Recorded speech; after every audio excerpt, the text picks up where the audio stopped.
In the wake of Hurricane Irma, we want to bring some important information to our citizens.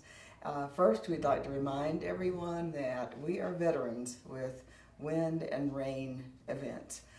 We have no way of telling how much we will be impacted by this big storm.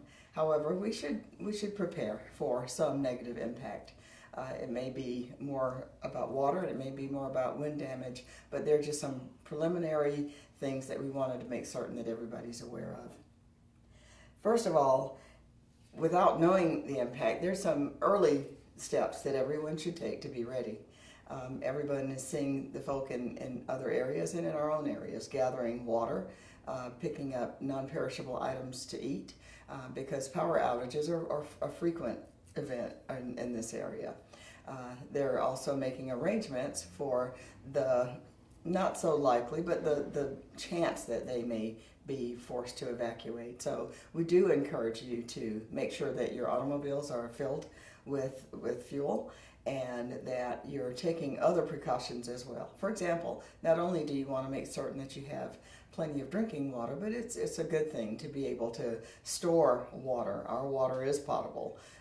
If you have some containers at home, you don't have to buy all the water that you drink.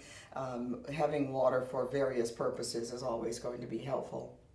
We urge you to be cautious during the storm. Again, until not only has the storm come upon us, but not until it has passed will we know the full impact of Irma. But we're wanting to be as totally ready as we can be. If you feel like you should evacuate the area, please do so. Don't wait until the highways are filled with automobiles. Don't wait until the service stations possibly start to run out of gasoline. Just go ahead and do it now. You can get out of harm's way.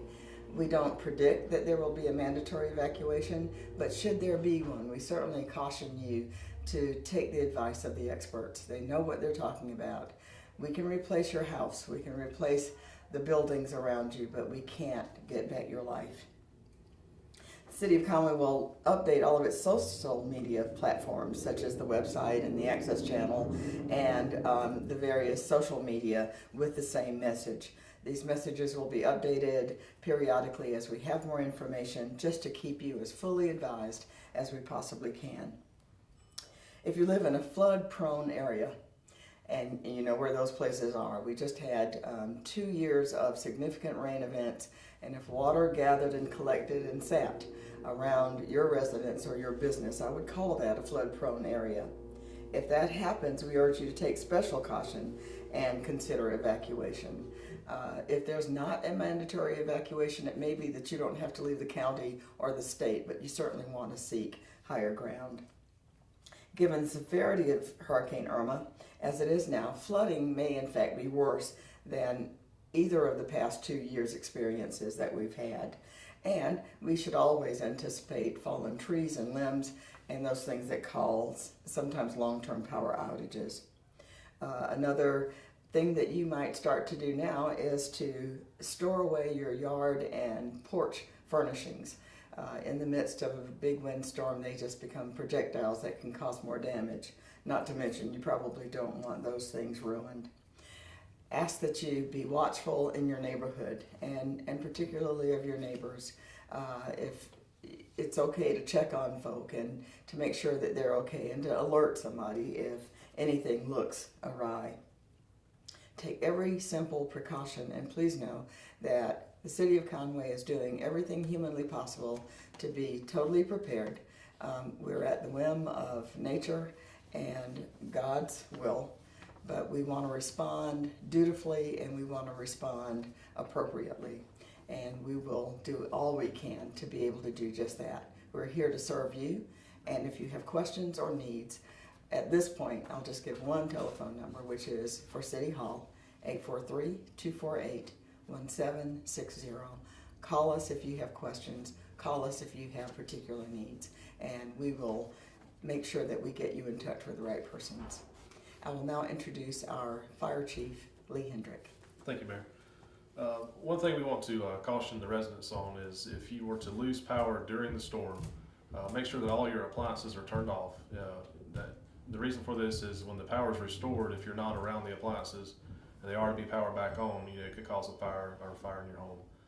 Another thing that we want to caution you on is do not touch or do not try to move any down power lines during these types of events with high winds and as saturated as the ground is because of the previous rain.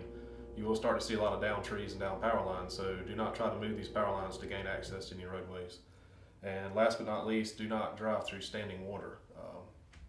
This area has experienced flooding in the past 2 years, as the mayor alluded to, and we're very familiar with the areas that will flood. And if you see standing water, do not attempt to drive through, because only less than a foot of water can actually pick your vehicle up and move it out of the way. So we don't want anybody to be in harm's way. Thank you. Now our police chief, Reggie Gosnell.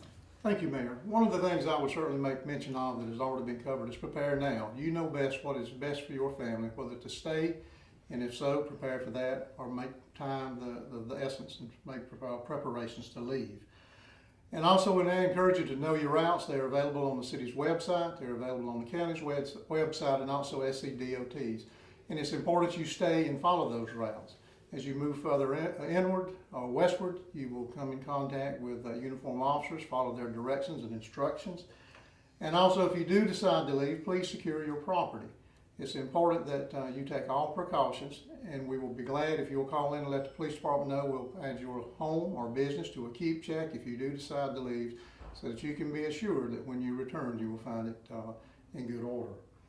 And finally, following up on what the fire chief said, post-storm is probably one of the most critical times that we have. We encourage our residents not to be out and about, particularly during the nighttime hours, or the power lines, fallen trees, and other hazards that exist. And also, it's not safe for you, and it's not safe for our officers to have to respond to those type of calls. So we would encourage you to stay inside your home if you do decide to stay post-storm, and so certainly it's light and we can make a decision when it's best to start allowing traffic and people back within those areas. Now Adam Emmerich, our city administrator. I'm just going to kind of recap what's been said today and offer a few other pieces of advice. First of all, do your preparation now. As the mayor said, as Lee and Chief Gosnell said, get your things in order now. Put away things that are loose that can become projectiles, things that you don't want to lose. If you're in a flood-prone area, you know what floats. You know that if your car is in a dangerous area or an area that will flood, protect your own property. Move it to a high area. If you've got boats or RVs or other things that will be ruined in the storm if we flood, move them to places where it is safe. We don't need you to be out there trying to rescue them in the middle of the storm or trying to move them when it becomes too late. Move them now. Get those things secured and prepared. If you do decide to stay and ride out the storm, please do not go out in the storm. During last year's Hurricane Matthew, we had a lot of people that went out and wanted to see what the damage was. They went out in the middle of the storm and they put themselves in harm's way. Stay put. Ride out the entirety of the storm. Do not leave your home until after it's safe to do so, once the storm has passed. And when you do decide to go out and assess your own storm damage, don't take any unnecessary risks. Be cautious. Make sure you know if the tree is near a power line, as Chief Hendrick said, don't touch the tree or the power line. If your tree is leaning on something and might fall, don't go underneath the tree. Help your neighbors, but don't put yourself in harm's way while doing so, because then it would be a rescue of both you and your neighbors if needed. Call 911 if there's an emergency. Let us help you if we can. And be neighborly, like the mayor said. Check on your neighbors. Let everyone know that everyone's safe. And just keep in constant communication with each other and with the city if we're needed. We're here to help. We know we're going to be just fine in the storm if we can. Just let us do our part and do your part to make everything safe and sound. Thank you. And finally, even though we're our veterans, every storm is its own storm. We don't know the conditions that it will bring, and we don't know what the aftermath will be. However, please rest assured that the City Council and the administration of this city is doing everything it can to be as best prepared we can be to deal with what happens as a result of the storm. Please do your part. Keep yourself safe. Take care of your family. Get those prescriptions refilled today, and be ready for the worst, just in case that is our experience. God bless you.